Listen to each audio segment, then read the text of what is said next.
శ్రీ సత్యసాయి జిల్లా మడకశిర నియోజకవర్గంలోని అమరాపురం పోలీస్ స్టేషన్ను జిల్లా ఎస్పీ సతీష్ కుమార్ ఆకస్మికంగా తనిఖీ చేశారు. ఈ సందర్భంగా పోలీస్ స్టేషన్లోని రికార్డులు, సిబ్బంది పనితీరును పరిశీలించారు. త్వరలో జరుగుతున్న వినాయక చవితి వేడుకలు, అలాగే మున్సిపల్ కార్పొరేషన్, జడ్పీటీసీ, ఎంపీటీసీ, ఇతర స్థానిక సంస్థల ఎన్నికల నేపథ్యంలో పోలీసు అధికారులు అప్రమత్తంగా ఉండాలని ఎస్పీ సూచించారు.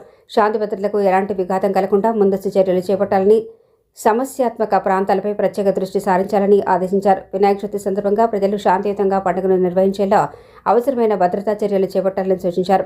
ఎన్నికల సమయంలో ఎలాంటి అవాంఛనీయ సంఘటనలు చోటు చేసుకోకుండా ముందస్తు సమాచార సేకరణ, బందోబస్తు ఏర్పాట్లపై దృష్టి పెట్టాలని పోలీసు సిబ్బందికి సూచించారు. ఈ తనిఖీల్లో ఎస్ఐ వల్లిభాష, పోలీసు సిబ్బంది తదితరులు పాల్గొన్నారు. ఈరోజు మన అమరాపురం పోలీస్ స్టేషన్లో ఒక సర్ప్రైజ్ విజిట్ చేయడం జరిగింది. వినాయక చవితి పండగ తర్వాత పంచాయతీ ఎలక్షన్స్ వస్తుంది కాబట్టి సరదాగా ఎస్ఐ గారితో పాటు మెన్తో పాటు అందరితో పాటు ఇంటరాక్ట్ అవ్వాలని చెప్పేసి అనుకుని రావడం జరిగింది.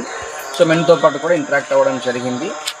సో అదేవిధంగా కొంచెం law and order issues, important villages గురించి డిస్కషన్స్ చేయడం జరిగింది.